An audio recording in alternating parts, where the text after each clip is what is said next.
Good afternoon, class. Hope you guys have been having a good week so far. This is the lecture video for Chapter 10, Part 1. Okay, we are also taking 2 weeks to finish Chapter 10, and because this is a important fundamental chapter for the rest of the semester, and also this is fairly challenging content. Okay. So Chapter 10, the first half is all about limits. And very informally, a limit is what the value for y or f of x is approaching as x, the variable, approaches a certain value in the domain, right? Remember, we said the domain is all the possible values for x, and then the range is all the possible values for f of x. So a limit is when x approaches a certain number, and if f of x or y approaches a certain number, then whatever y approaches or fx approaches, that's what we call the limit of that function. Okay. Now, when it comes to the limit, we can sometimes look at it from different directions for x. So, if we look at the left-hand limit or limits, okay, what we mean is that that is what f of x is approaching, okay? So that's what f of x is approaching. Let's call it k, okay? As x approaches, okay, a constant from values, okay, less than a. Okay, what I mean by that is, if let's say we have a number line and a is right here and x is on this side going toward a. So if this a is 3, then x would be on the side that's less than 3. Okay, so we express this particular situation as the limit of f of x as x approaches a from the negative side or from the left side. And then we say this equals k. So this tells you as x approaches a from the left side, then f of x approaches the value k. Okay. So that's how we express it. Okay. And then similarly, you can have the right hand limits. And that's saying that, x is approaching a from this direction. Okay, so x is coming closer and closer and closer to a from this direction. And if that's the case, we say the limit of f of x, okay, as x approaches a, the little plus symbol means approaching from the right side. And then this equals some value k. Again, k is what f of x is approaching. It doesn't have to be the value that f of x equals to at a, okay? And let's look at some examples, and then maybe that will give you a better idea, okay? So let's say you have a piecewise function. That is when a function is divided, not divided, but separated into different ways to be expressed given different values on the domain, right? So we said f of x equals x squared if x is between 0 and 2, and it equals 2 if x is between 2 and 4, okay, without the equal sign, and then it equals x itself if x is between 4 and 6, okay? So this is the function, and then if we say, okay, well, what is the limit of f of x as x approaches 2 from the left side?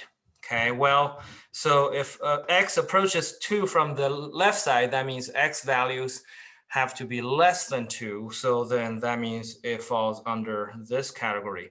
So that means f of x equals, okay, 2 squared, right? Because it's x squared and x is going toward 2. So that's 2 squared, which is 4. That means from the left-hand side, as x goes closer and closer to 2, then, okay, f of x is going to approach 4, okay? And now, what if we say, well, what is the limit for x as x approaches 2 from the right-hand side? You can see, well, from the right-hand side, if x is approaching, that means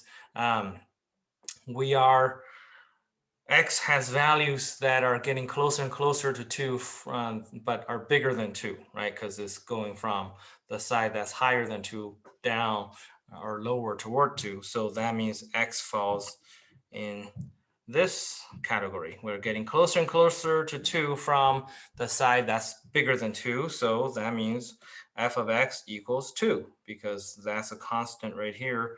And that's what f of x equals to as you approaches 2 from the right side, okay?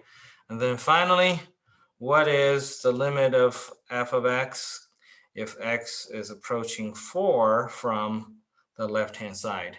Well, so from the left-hand side, that is again falling in this category because you're going toward 4 from values less than 4. So that is also 2.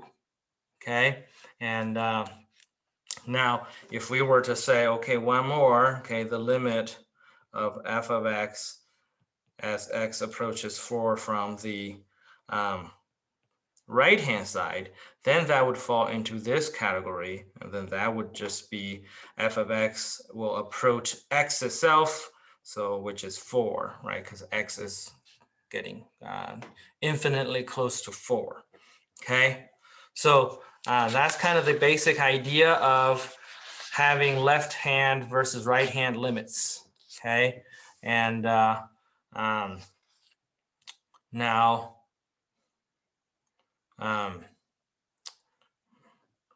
see a quick review, or not review, I guess a quick definition of polynomial functions. Okay, or actually it is a review. We talked about polynomials a few chapters back, right? So polynomial function is a function that takes on the form of a n times x raised to the nth power plus a n minus 1 times x raised to the n minus 1th power, okay, plus dot, dot, dot, all the way to a2 x squared plus a1 x plus some number, some constant, call it a naught, okay, and where each exponent is a positive integer, so you can have, n can be 5, so that would be x to the 5th plus x to the 4th plus x to the 3rd, and all the way down to a constant with some kind of coefficients in front of them. So a n through a naught are real numbers, okay? So when that is the case, okay, and if you want to find the limit for a polynomial function, okay, is fairly straightforward, where we say the limit of p of x as x approaches a from either side, okay, from the left side, this just equals p of a, where you plug a in for all the x, so it becomes something times a to the nth power plus something times a to the n a raised to the n minus 1th power, and all the way to the end. Okay, well, I'll give you an example. Okay, and okay, the limit of p of x from the right-hand side is also p of a, again replacing x with a. Okay, so let's look at an example. Okay, so let's say you have the limit of this polynomial of x squared plus 3x minus 7, right? That takes on the form of this polynomial function we talked about, except it only starts with x squared, so there's nothing beyond x squared, okay? Then we want to know what this function approaches as x approaches 3 from the negative side. Well, given what we just talked about here with this rule, okay, then this we said just equals x equals 3 being plugged into the function. So this is just 3 squared plus 3 times 3 minus 7, which is 9 plus 9, which is 18. 18 minus 7 is 11. Okay, and so that's, you just replace x with this number that you're approaching, 3 in this case. Okay, let's look at another one. What if we have the limit of x to the third minus 5x, okay, as x approaches 2 from the right hand side. Okay, again, this is a polynomial. You might say, well, x squared is missing. That's simply because the coefficient right here in front of x squared is 0, and that is still okay. 0 is still a real number, so that can be the case. We still call this a polynomial, even though it went from cubed down to just x itself. Okay, that just means x squared had a coefficient of 0. Okay, but nonetheless, with our rule, we say, well, the limit of this function as x approaches 2 is simply 2 raised to the cube minus 5 times 2, which is 8 minus 10, and that gives you negative 2. Okay, so as x approaches 2 from the right hand side, this function itself, the f of x approaches negative 2. Okay, let's look at one more. It says the limit of 4x squared minus 8x plus 3 as x approaches 0 from the left hand side, and this just equals, okay, 4 times 0 squared minus 8 times 0 plus 3, which is 3. So this function approaches 3 as x gets closer and closer to 0. Okay, so polynomials are kind of a easier case where you just plug in whichever value x is approaching to into the function, replacing all the x's and calculating the number. Okay, now not all limits are approaching a single number, meaning that, you know, as x approaches a number, y does not have to approach a fixed number. Okay, a lot of times we have f of x approaching infinity as a result of x approaching something. So that is called infinite limits, and or unbounded limits. So let's look at it one side at a time. Okay, so first, let's look at the positive infinity limits. Okay, and so it says, you know, if, okay, f of x increases, okay, without bounds or without bound as x approaches, okay, a from the left or right, okay, then we say that, okay, f of x approaches, approaches positive infinity, okay, or just plus infinity, okay, and then we write it as, okay, either the limit of f of x equals positive infinity as x approaches a from the left-hand side, or, okay, the limit of f of x equals positive infinity as x approaches a from the right-hand side. Okay, so that's how we express f of x approaching positive infinity. As it increases without bound, it just keeps going up higher and higher on along your y-axis, or not along the direction of the y-axis. Okay, and or you can have a negative infinity case. So in this case, the difference is if f of x decreases without bound as x approaches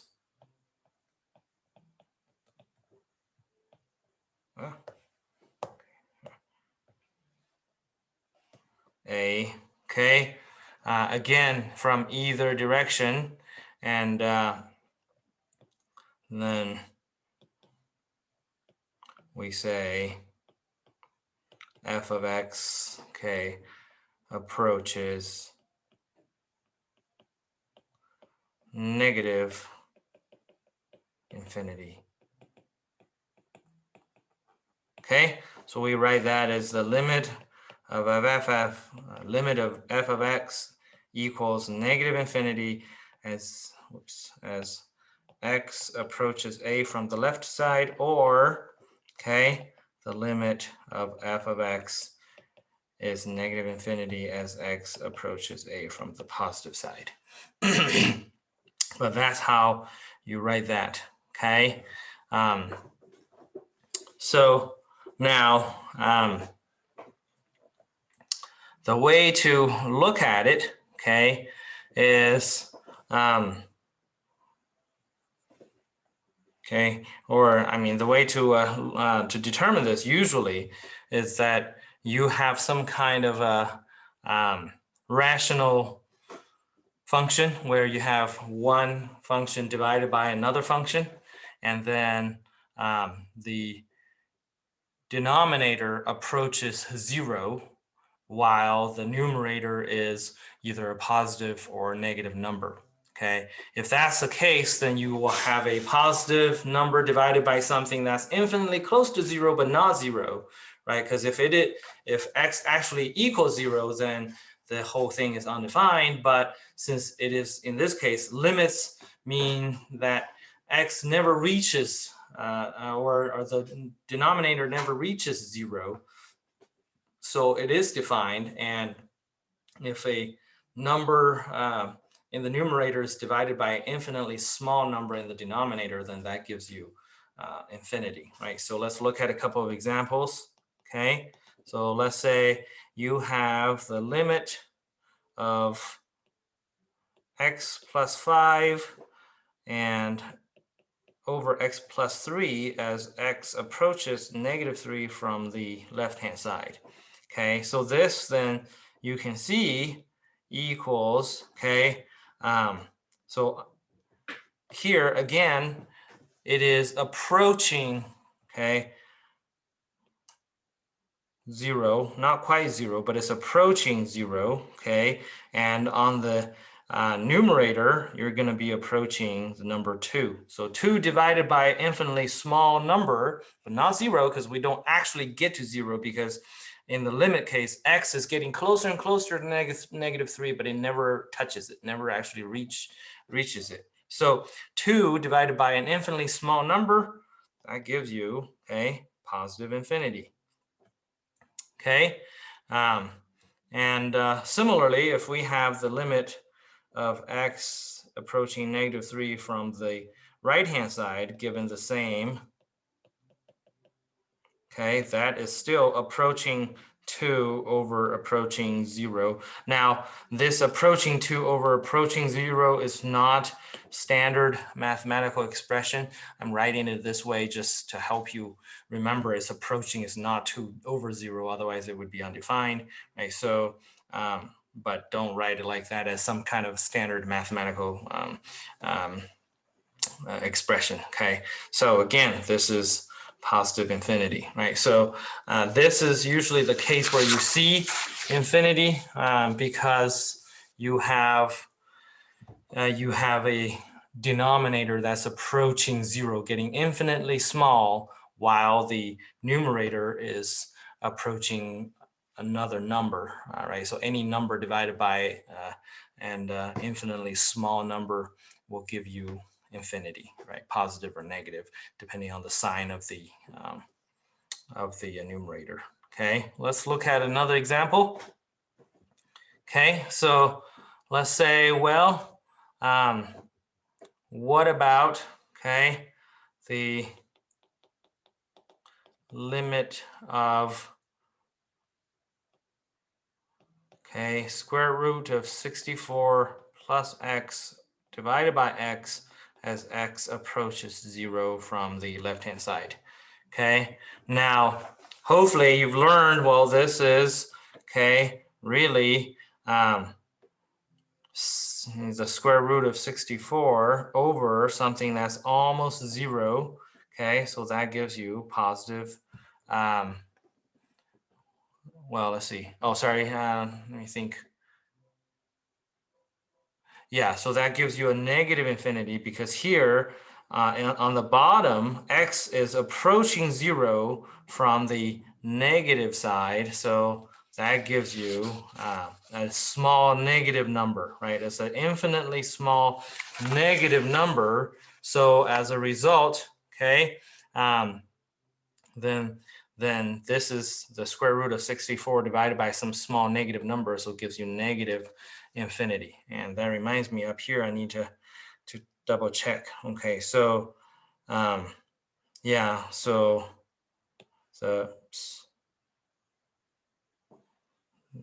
this case right here, okay, this one should be a negative infinity because here x is approaching -3 from the left-hand side in this case, and that makes this number on the denominator an infinitely small negative number as well. So it's a negative infinity. I apologize for the mistake here. So that's a negative infinity.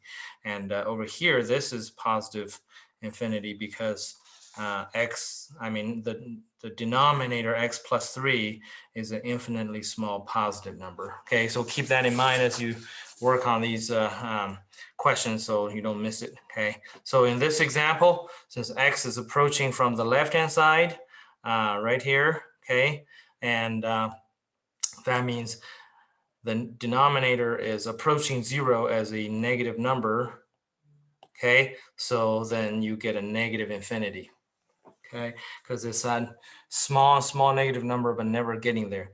Now, one way you can kind of verify this is to come up with small values of x as it approaches 0 from the left-hand side and see what this one equals to, right? So for example, if you look at different values of x versus f of x, and just plug the x into this equation, right? So if x is -1, because we're approaching 0 from the left-hand side, right? So let's start with -1. Then plugging this in will get you, the square root of 63 divided by -1, which roughly is -7.937. Okay. Now, if you go to -0.1, okay, and then this would be the square root of 63.9 divided by -0.1, that gives you -79.937. If you go to -0.01, then this becomes -799.937. And if you go to -0.001, then it becomes -799.937. So as you can see, as x approaches 0, this f of x becomes approaches negative infinity fairly quickly, right? It grows by a factor of 10 as x approaches 0 by a factor of 1/10. right? So that's kind of how you can verify it, at least for now. In the beginning, when you're not familiar with how to work with limits, okay? Anyway, so these are some of the examples of basic ideas of looking at one-sided limits, going either from the left-hand side toward a number or the right-hand side toward a number for x, and then looking at what happens to y or f of x, okay? Now, not all limits are different depending on where you're going, either from the left side or the right side. So if we have the case, okay, so if we have a function and we know that the limit of, no, the limit is usually not a capital letter. Okay, so the limit of f of x as x approaches, let's say, some number t from the left-hand side, if this equals L, and, okay, the limit of f of x as x approaches t from the right-hand side also equals L. In this case, where L is a real number, okay, so L is a real number, okay, then we say the limit of f of x as x approaches t equals L. So there's no specific side of x approaching t that we are trying to distinguish anymore. We just say either side as x approaches t, f of x approaches L. And then we say L is the limit of f of x as x approaches t, right? So L is the limit of f of x as x approaches some number t, okay?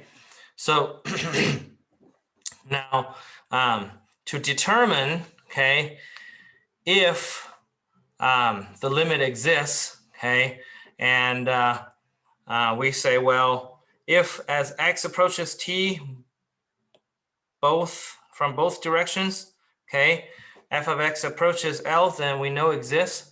But, okay, if you have some of the other case where, let's say, if the limit of f of x as x approaches t from the left-hand side does not equal the limit of f of x as x approaches t from the right-hand side, then, okay, the limit of f of x as x approaches t does not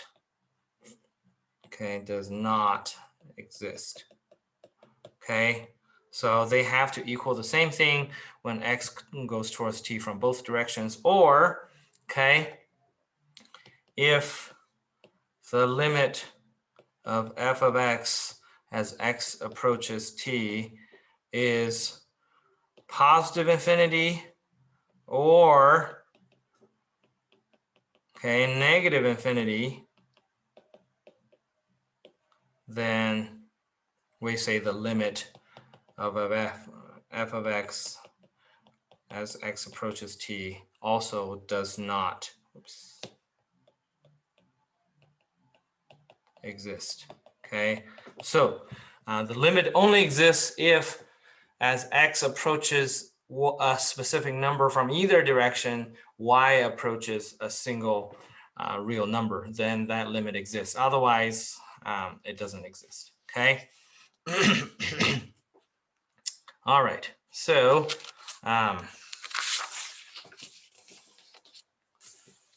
this is hopefully pretty easy to understand. Okay, and your exercise on the website will give you some examples of looking at how to identify the limit with a graph. Okay, so the key is to make sure as you move along your f of x, okay, and let's say this is your function. So if this is the point as you move, so this is little t, as x moves toward t on either direction, f of x is moving toward the same point, then your limit exists, and that point, whatever the value is, will be your limit. But if as you increase or decrease x toward t and the function do not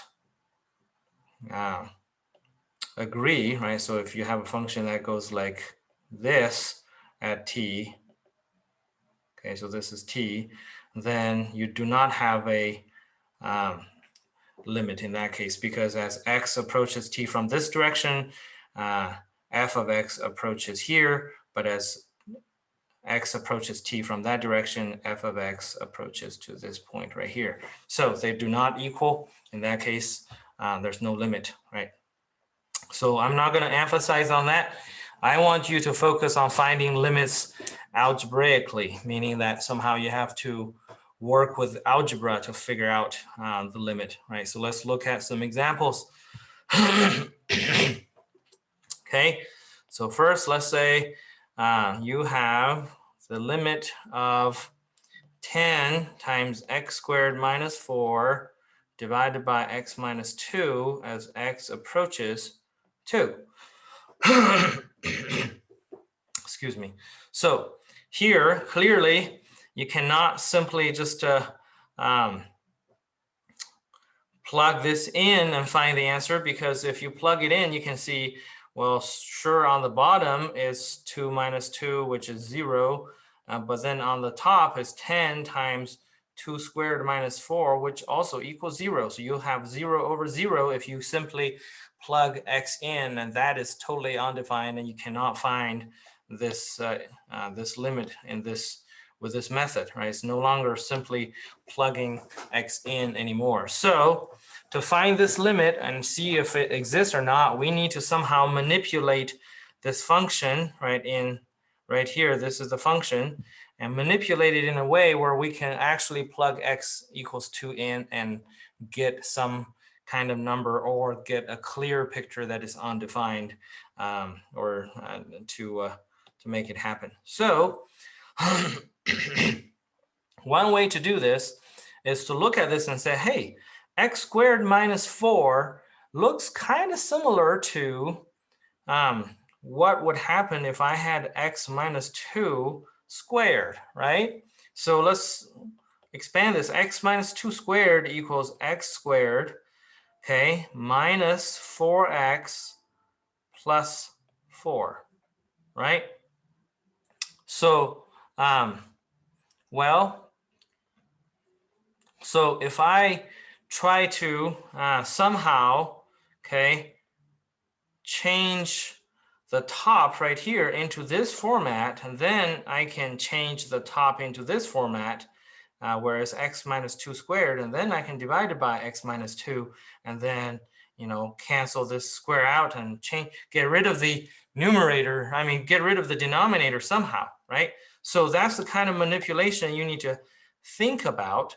So let's see if we can change it into this format, okay?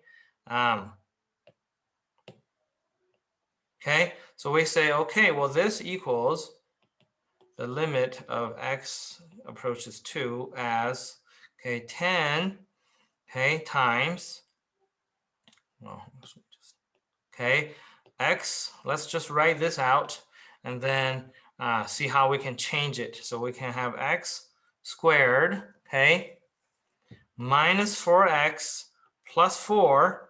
Now, in order to make sure we didn't change the function at all, then we need to make sure if we were to cancel everything out, it would still go back to this x squared minus 4. So we need to get rid of this. This didn't exist before. So we say, okay, then we better do plus 4x, okay? And then this is minus 4 right here. And so that means we have to minus 8. Okay, now this is a manipulation I know seems confusing, but this is the kind of thinking I want you to train yourself to do to solve for more complicated limits. Okay, so because you can see here, if I were to simplify this, of course, minus 4x plus 4x will cancel each other, and then plus 4 and minus 8 will turn into minus 4. So in reality, I did not change, okay, what's in the numerator at all.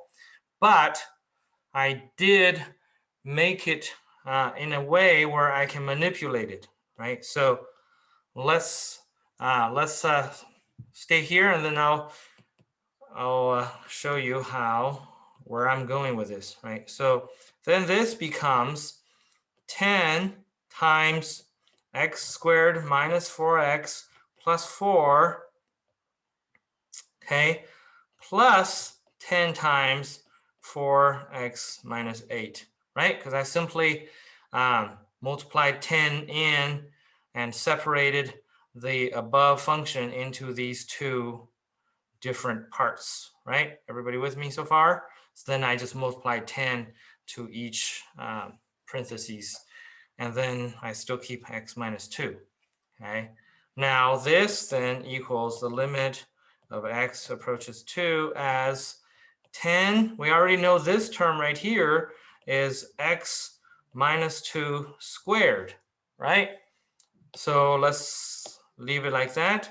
Then plus over here, 4x minus 8 has a common factor of 4. So this becomes 10 times 4 times x minus 2, right? Or you can just change this to 40. 10 times 4 is 40. Then this is still x minus 2, right? Hopefully you're still with me. And now I can change this, right? So this is the limit of x approaches 2 as, now you can say this equals 10, okay, times x minus 2. That's it, right? Because I can cancel, well, actually, let me just write it one more step so you can see how I can cancel it. Okay, so this equals 10x minus 2 squared divided by x minus 2 plus 40 times x minus 2, whoops, divided by x minus 2, right? I simply just split the numerator and into two different fractions. Now, x minus 2 can be divided out. So here, and the numerator divided by the denominator means x minus 2, you get rid of the 2. And over here, they completely cancel out. So this becomes the limit of x approaches 2 times 10 times x minus 2 plus, okay, 40.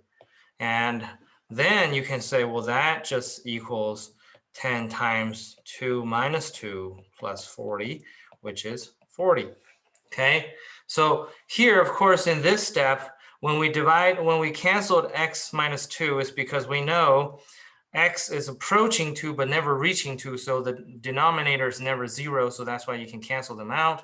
But once you do that, you can see then, okay, you can plug x in right here just as a 2, say, well, the limit for this function is just plugging 2 into the function and getting 40 out. So 40 is the limit of this function, okay? And I'll scroll this up a little bit for you to kind of look at the steps we took. The key is to change x squared minus 4 here into, okay, this step, right, where you can change one part into x minus 2 squared and the other part as x minus 2. Now, I know this is not easy to spot. It comes with experience and lots of practice, and that's why it's important for you to take the time, excuse me, to work it and really, really hard, okay? Okay, so now, and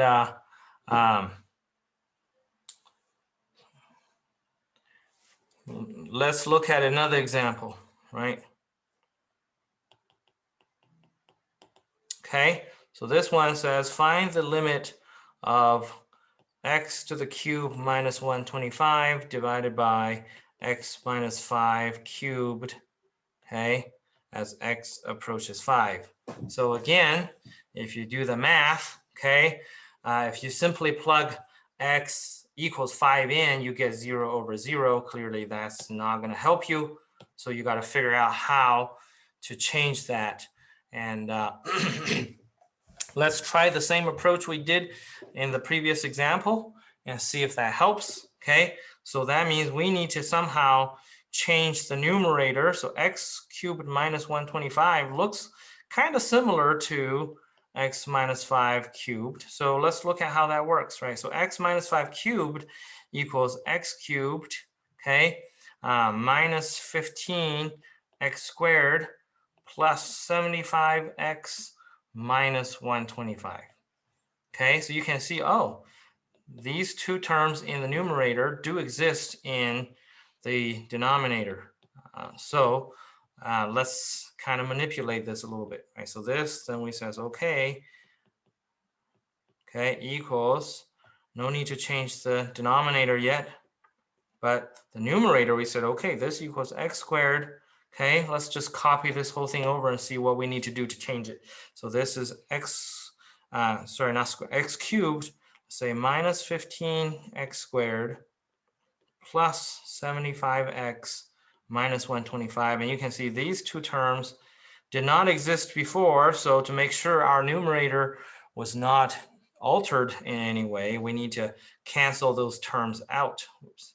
So what we need to do is then add 15x squared back in and subtract 75x out. That way, we haven't really changed anything in the numerator, right? Because we can just cancel these out if we want to simplify things. But here, we're not trying to simplify things, okay? So this then equals the limit of x approaches 5. Then we can do the first part as x cubed. Well, actually, I'll just separate them like this, okay? So the first part is x minus 5 cubed.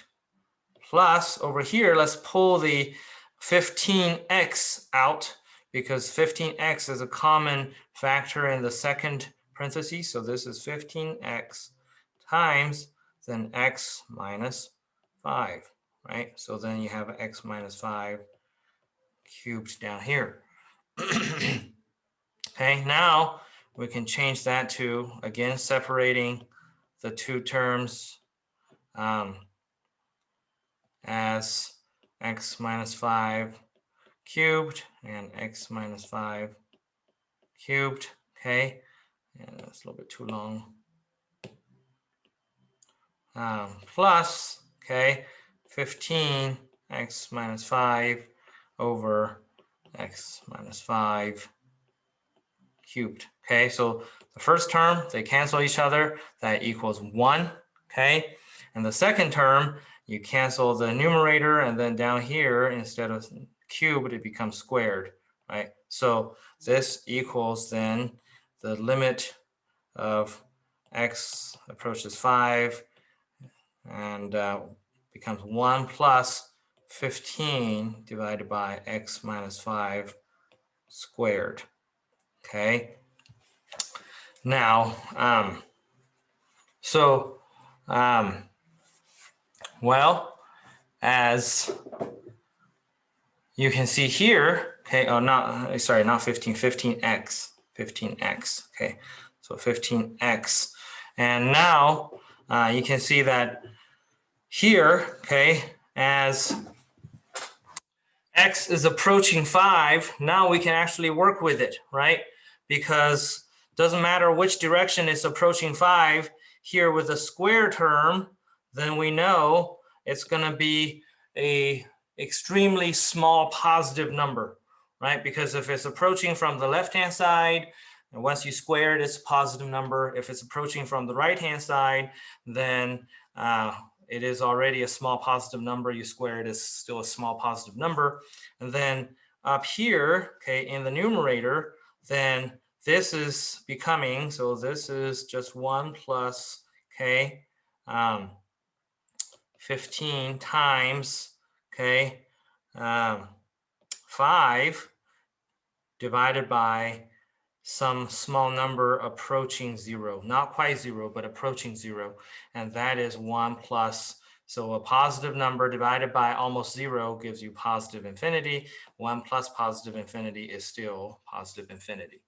Okay, so you can say, well, then this limit does not exist because it is infinity, right? There's not a single number this limit is equal to, but it is definitely growing positively. Okay, I hope that makes sense. But again, the way to do it is to manipulate the numerator into something you can work with instead of just having 0 divided by 0. Okay. All right. Okay, let's look at one more example. Okay, so let's say, what is the limit of x approaching 3 for 2x squared plus 5x minus 3 divided by x plus 3? Okay. Now, again, okay, looking at this, you got to figure out how the numerator and denominator works, right? Because you cannot simply plug in x equals 3. Sorry, not 3, negative 3. X approaches negative 3, right? Otherwise you can. So it's negative 3 I'm talking about. Okay. So because if you do plug it in, you can see that again, this is 0 over 0 if you directly plug in x. Okay. So we want to manipulate the function somehow. Well, hopefully, again, with training, you can see that the numerator, right, 2x squared plus 5x minus 3, again, with training, this will come easier with practice. Okay, this actually equals 2x minus 1 times x plus 3. Okay, you can verify that by multiplying everything through, but that is the case. So this, then I can say, well, equals, okay, x approaching negative 3, and this is 2x minus 1 times x plus 3, and divided by x plus 3. And then the denominator and a part of the numerator cancel out, so you have the limit of x approaches negative 3 as 2x minus 1. Okay, so now this can be then 2 times negative 3 minus 1, which is negative 7. Okay, so again, the key is to realize this part, and that can only come with lots and lots of practice. Okay. All right, so just a side note, okay, when you have a limit that's expressed as, you know, x approaches a, and which is g of x over f of x, and then you know, if the limit really gives you 0 over 0, because the limit of gx is, so the limit of g of x as x approaches a is 0, and the limit of f of x as x approaches a is also 0. So when you have this case, this is called the indeterminate form. Okay, so that means that you need to change it, manipulate it somehow to figure out how to determine what that limit is. Okay, so the indeterminate form is the most common way that you'll see what a limit presents itself initially, just so you can be tested on how to then manipulate this indeterminate form into something that can be worked with. Okay. All right. So now let's just review some properties of limits. Okay, and hopefully by now you have done your, at least learn part of your exercises, And so you have kind of seen this, okay? So let's set up some assumptions. We say as x approaches a, okay, then let's say that a is a real number, so the limit of f of x as x approaches a is L1, and the limit of g of x as x approaches a equals L2, and where L2 and L1 are real numbers, okay, so L1, L2 are real numbers, okay. And additionally, we assume that c is any constant, doesn't matter what it is, just know that c is constant, okay, and n is a positive integer, okay. Then if all these things are set up, we can say here are the properties of limits, okay. So 1, the limit of a constant as x approaches a is that constant itself, okay, because there's no variation in any function, so that's easy. The limit of x itself as x approaches a is a, right? Again, hopefully that is also easy, okay? Then we say the limit of x raised to the nth power as x approaches a is a raised to the nth power, right? That's the polynomial function we talked about, okay? So then, okay, limit is probably one of the most flexible mathematical phenomenon that you can study, where it can be used for any kind of properties that you're used to seeing. For example, the limit of f of x, okay, plus or minus g of x, okay, that simply equals the limit of f of x as x approaches a plus or minus the limit of g of x, okay, as x approaches a. So so the limit of a sum or difference of two functions is the sum or difference of those two limits, okay? And also, okay, the limit of a product,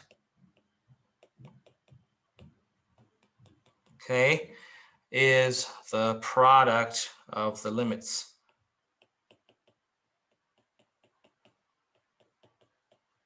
Okay, so, and, oh yeah, previously we said, the limit of fx is L1, so limit of gx is L2, so you can write them down to remind you those are two different limits. Okay, so the limits of g of x, so this equals L1 times L2, right? So the limit of a product equals the product of limits, and then similarly, the limit of a fraction, okay, is the fraction of limits.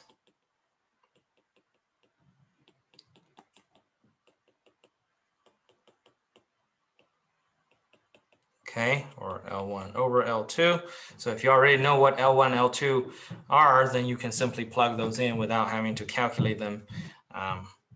Okay, and then also the limit of a function that is multiplied by a constant equals that constant times the limit of that function. Okay, and then the limit of the root of a function also equals the same root of the limit.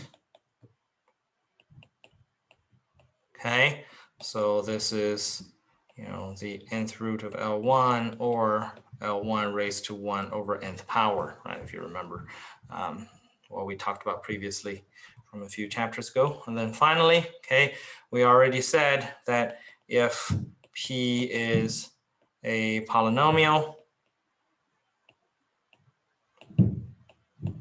function, okay, then the limit of P of x as x approaches a is just P of a plugging a for x, right? We did examples of that already, okay? So these are the properties of limits. As you can see, like I said, it's very easily manipulated, and the limit of whatever is usually whatever whatever the limit, right? So let's do some practice or examples to help you, okay? Okay, so let's say, well, the limit of 10 as x approaches 4 is, okay, hopefully you know, it's just 10 itself, because the limit of a constant is itself, okay? Now let's say the limit of x squared plus 5x plus 7 as x approaches 3. This is a polynomial, so you just plug it in. That is 3 squared plus 5 times 3 plus 7. And that gives you 31, I believe.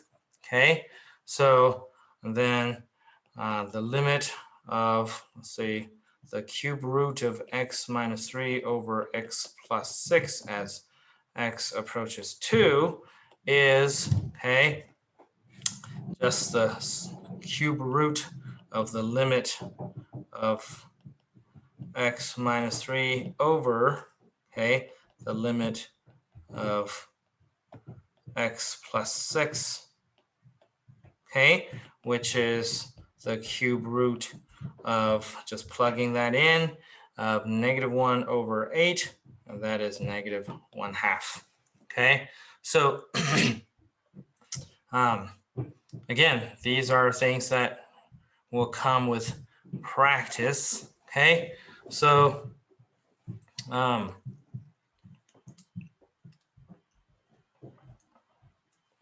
let's do one more, okay? So let's see. This is about the indeterminate form, right? Where we say, find the limit of x approaching 1 for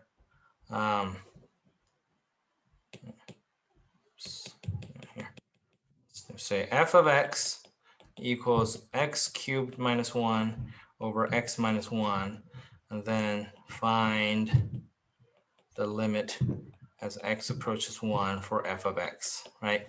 So again, here, if you just plug in x equals 1, you get 0 over 0. That is the indeterminate form. So we need to find some way to manipulate that, okay? So again, if we look at x minus 1 cubed, just to see how we can manipulate the numerator. So this equals x cubed minus 3x squared plus 3x minus 1. Okay, so now, so let's say, well then, let's do the limit of x. Well, actually, let's manipulate the function before we do the limit. So let's say then, well then, x cubed minus 1 over x minus 1 equals x. Let's just change the numerator again into this form right here. So x cubed minus 3x squared plus 3x, then minus 1. You can see, compared to before, we added these two terms, which we then need to cancel out. Okay, so then let's add 3x squared and minus 3x, okay, over x minus 1. Okay, so again, we'll group them like this, and this equals x minus 1 cubed plus, if you pull 3x out, then it equals x minus 1 right there, okay? So then this equals x minus 1 cubed, not cubed, squared, plus 3x, right? Because you just divide x minus 1 from both parts of the numerator, and that's what you get. And now, so this is what f of x equals to, because that's the kind of manipulation we did. And so now the limit of f of x as x approaches 1 then equals 1 minus 1 squared plus 3 times 1, which is 0 plus 3, which is 3. So that's how you, again, try to, so the easiest way, not the easiest way, I should say, the common way of finding the limit for an indeterminate form where you get 0 over 0 is somehow manipulating the numerator into something that you can divide the denominator by, and then you get rid of the denominator, at least get rid of it from part of the function so that you end up with a single number somewhere. Okay. All right. Again, this requires a lot of practice, so please put in the necessary time to make this happen. Okay. All right. So again, let's review something else. Okay. So we talked about piecewise function already, right? And we said piecewise function is a function where it takes on different forms depending on where you are on the domain. So if we say we have fx equals 2x, if x is less than or equal to 3, and f of x equals x plus 3 if f of x is greater than 3, right? So this is a piecewise function. And now the question is, well, does the limit for f of x as x approaches 3 exist? Okay, does it exist? Well, then let's look at it, right? So the limit of f of x as x approaches 3 from the left-hand side, that falls into this category. So that equals 2 times 3, which is 6. Okay, because it's 2x, that is the functional form. And then the limit of f of x as x approaches 3 from the right-hand side is on this piece. So that equals 3 times plus 3, which is also 6. And since the limit of f of x from the left equals the limit of f of x from the right, then we say yes, the limit does exist and it equals 6. Okay? All right. Now, again, okay.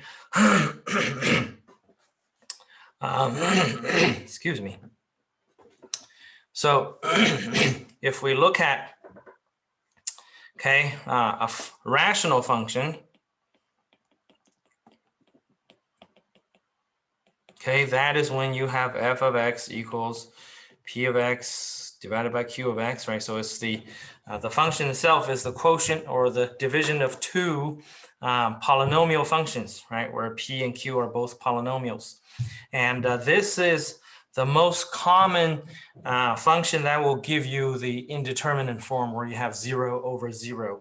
So, okay, oftentimes these rational functions will give you a positive or negative infinity limit, okay? But there are some tricks in figuring out what the limits are. So let's talk about the tricks here, right? So consider the function of f of x equals, okay, an, again, an just some arbitrary number for a coefficient times xn. So an can be 0, can be something else, positive or negative, right? Plus an minus 1, that just means it's another coefficient times x raised to the n minus 1 power, plus dot dot dot, plus like all the way to a naught, which is a constant by itself, divided by bm times x raised to the mth power plus bm minus 1 times x raised to m minus 1th power plus dot dot dot all the way to b naught. If this is the function where okay, an doesn't equal 0, bm doesn't equal 0, okay, that just means you have some kind of x in there. It's not just two numbers dividing by each other. Okay, if this is the case, okay, so if m equals n, that means, okay, the power for x in your numerator is the same as the highest power in your numerator for x is the same as the highest power for your numerator in for your denominator x as well, right? So if it's x, 3x third plus 2x squared plus dot dot dot over like negative 9x squared plus something, as long as these two numbers are the same, the highest powers are the same in the numerator and the denominator. Okay, if x has the same power or m equals n, okay, then the limit of f of x as x approaches positive infinity is going to equal an over bm. So the two coefficients of the highest powers divided by each other. Okay. And if, okay, m is greater than n, so the power in the denominator is higher than the power in the numerator, okay, on the highest power term, then the limit of f of x as x approaches infinity, okay, and that equals 0, okay, and then if, okay, m is less than n, so the numerator has the higher biggest power than the denominator, then the limit of f of x, okay, as x approaches positive infinity is going to be positive infinity, okay. Now, or, okay, it can be negative infinity if the signs of an and bm are different, okay. So say or negative infinity depending on signs of an and bm. Oops, oh, come on. Okay, so that's kind of the trick to figuring out what the limit of a rational function is as x approaches infinity. Okay, so let's do a couple of quick examples. Okay, so first, let's look at a case of a rational function that x is not approaching 0. Okay, so let's say you have the limit. I mean, not x is not approaching infinity. X is approaching 0 instead. Okay, so whoops.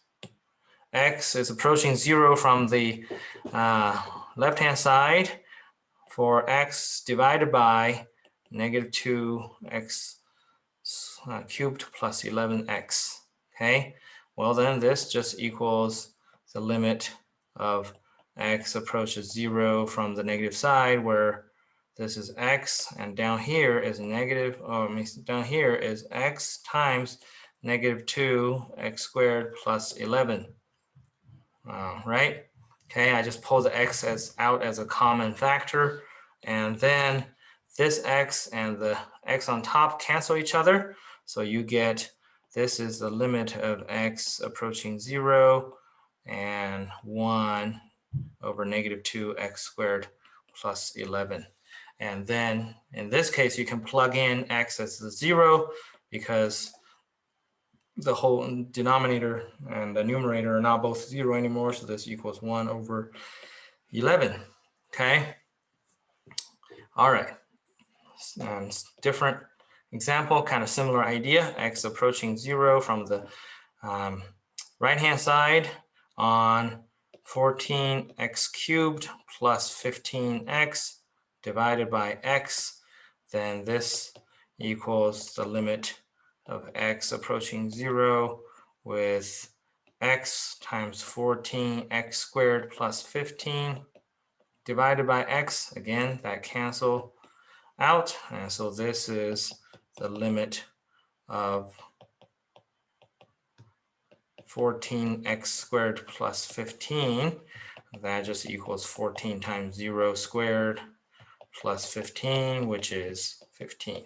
Okay, now let's do one that's a rational function with x approaching infinity, right? So if you have the limit of x approaching positive infinity for negative 8x over, okay, negative 14x squared plus 6, okay? So now, knowing these rules of thumb up here, okay, you know, well, in the denominator, the highest term is x squared. In the numerator is x, right? So that means n is 1, m equals 2. So if I come here, I see, this is the case where I don't have to calculate. I can just tell you, well, this limit equals 0 because, okay, as x approaches infinity, okay, and since the square term is in the denominator and which is bigger than the numerator, x power, then it's approaching 0. Okay, so that's the kind of trick, if you will, that you can do. Okay. All right. Okay. Next, we want to talk about continuity. Okay, determining if a function is continuous or not using limits. Okay, so we say, so first of all, continuity. Okay, we say that a function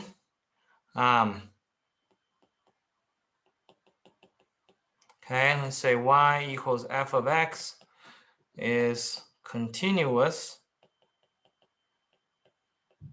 okay, at a point x equals a, okay, if all of the following are true. Okay, so first, f of a exists. Okay, you have to actually have a value for x equals a, right? So it does exist, and f of a is a real number. Okay, so f of a is a real number. Okay, 2, the limit of f of x as x approaches a exists. Okay, and the limit is a real number. Okay, and 3, the limit of f of x as x approaches a equals f of a, the value that function gives you. Okay, so if this is the case, then we say the function of f of x is continuous at the value a, right? So that would be, let's say if this is a, okay, then in this case the function is continuous because f of a exists, and from both directions the limit is f of a as well.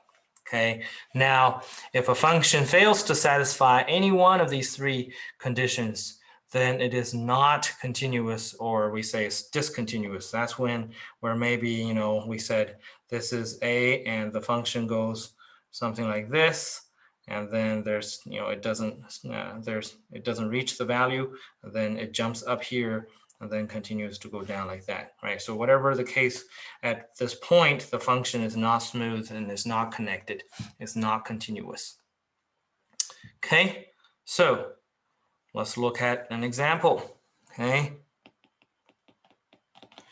So if we have a function, f of x equals x squared minus x minus 6 over x minus 3, and let's determine if it is continuous at, okay, x equals 2 versus x equals 3. Okay, so let's say, well, at the first, we need to do f of 2 equals, okay, 2 squared minus 2 minus 6 divided by 2 minus 3, which gives you, okay, see, yeah, positive 4, right? Because it's 4 minus 2, which is negative 2. Negative 2 minus 6 is negative 8. Wait, let's see. Yeah, so 4 minus 2 is 2. Yeah, 4 minus 2 is 2. 2 minus 6 is negative 4. Negative 4 over negative 1 is positive 4. Okay, so the so f of 2 exists, and then the limit of f of x as x approaches 2 also equals the same thing, right? 2 squared minus 2 minus 6 over 2 minus 3, which is positive 4, and they equal each other. So f of 2 and limit of f of x at 2 equal each other. So yes, this is continuous. Okay, now let's look at 3. F of 3, okay, is 3 squared minus 3 minus 6 over 3 minus 3. And here, because the denominator is 0, so this number actually does not exist, right? So f of 3 is undefined. And since f of 3 is undefined, then it doesn't matter if it has a limit or not. This function is discontinuous at 3, at x equals 3. Okay, so that's kind of how you do it. And then another way to kind of utilize the knowledge of continuity is to look at how to make, okay, a function continuous.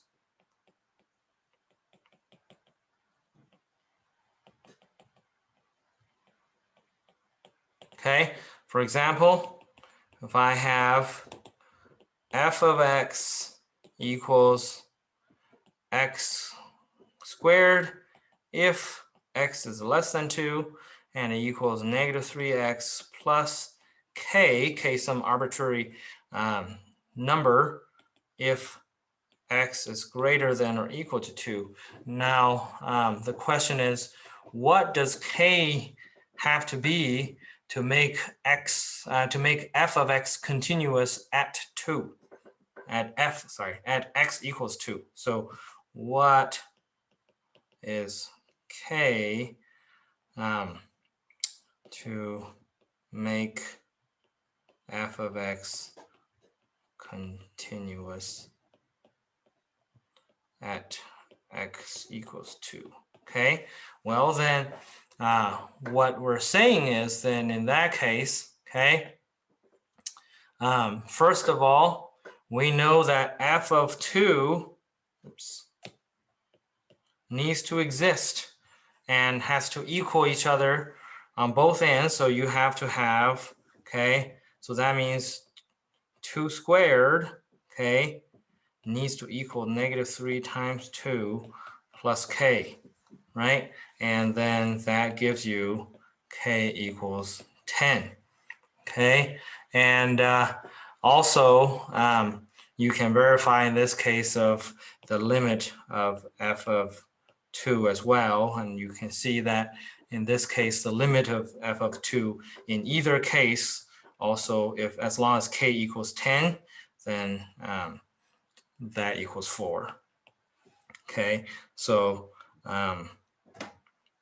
so f of 2, okay, using f of 2 existing tells you what k equals 2, and then you can verify, okay, when k equals, using f of 2 existing tells you k equals 10, then you can verify that when k equals 10, f of 2 is 4, and limit of f of 2 is 4 for either of these two pieces of the function. So then we have made this function continuous at 2 by making k equal 10. Okay. All right. Okay. Now, the last thing we want to talk about is the average rate of change.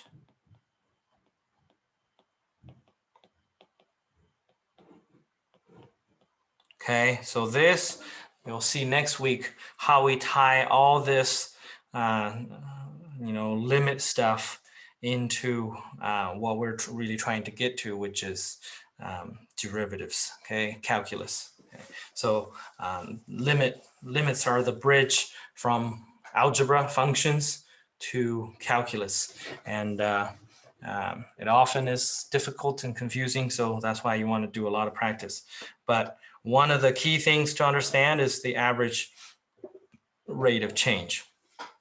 Okay, so we say if y equals f of x, okay, then the ratio change in y over the change in x, or, okay, y2 minus y1 divided by x2 minus x1, okay, and or, okay, f of x2 minus f of x1 divided by x2 minus x1, right? And this is called the average rate of change, okay, of y with respect to, or often just written as WRT, okay, x. As x changes from x1 to x2. Okay, so now let's just look at an example for you to see what I mean by that. Okay, so let's say you have a functional form y equals 2x plus 1, and we want to know the excuse me, average rate of change of y with respect to x from 0 to 3, as x changes from 0 to 3. Okay, so we want to know the average rate of change as x goes from 0 to 3. Okay, so then the way to do it is say, okay, well, x1 is 0, x2 is 3. Then as a result, y1 equals 0 plus 1, which is 1. And y2 is 2 times 3 plus 1, which is 7, right? Okay, so then the change of y with respect to x is then, okay, 7 minus 1 over 3 minus 0, which is 2. Okay, so this is saying that as x goes from 0 to 3, y is changing on average by 2 at a time.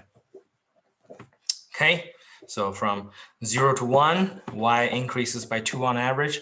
From 1 to 2, y increases by another 2 on average. From 2 to 3, y increases by another 2. So when x goes from 0 to 3, y increases 2 per unit of x. Okay, so that's what this average rate of change is. Okay, now we can do this with a little bit of a more abstract form, right? So if you have f of x equals 2 over x, and then I want you to express the average rate of change of f between x and x plus h, some arbitrary number. So if you want to do that, then we say, well, then that means it's going to be 2 divided by x plus h minus 2 divided by x, right? That's the y values over x plus h minus x. Those are the, so this is really just y2 minus y1 over x2 minus x1, right? That's what we really what we did here. Okay, so that then equals, okay, 2 over x plus h minus 2 over x divided by h, because the two x's already canceled each other. Excuse me. And then if we want to manipulate this a little bit, okay, you can just separate, change this into two different terms and pull the 2 out as a common factor. Then this becomes 1 over x plus h times h, okay, minus, minus 2 over x times h, okay, and that's it. Excuse me.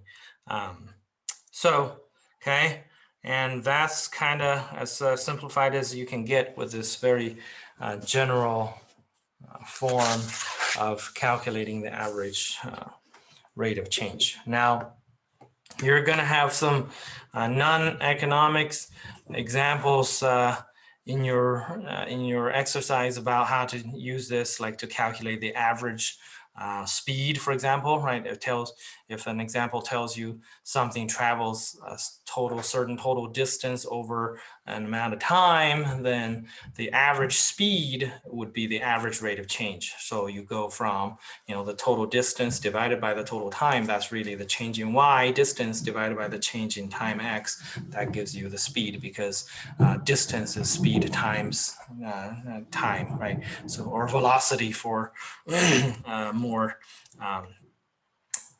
more scientific term. But anyway, so once we introduce derivatives, we can then talk about how we use these ideas in economics more specifically. Okay, and one thing that can tie to this average rate of change is elasticity, right? This is very similar to how elasticities are calculated.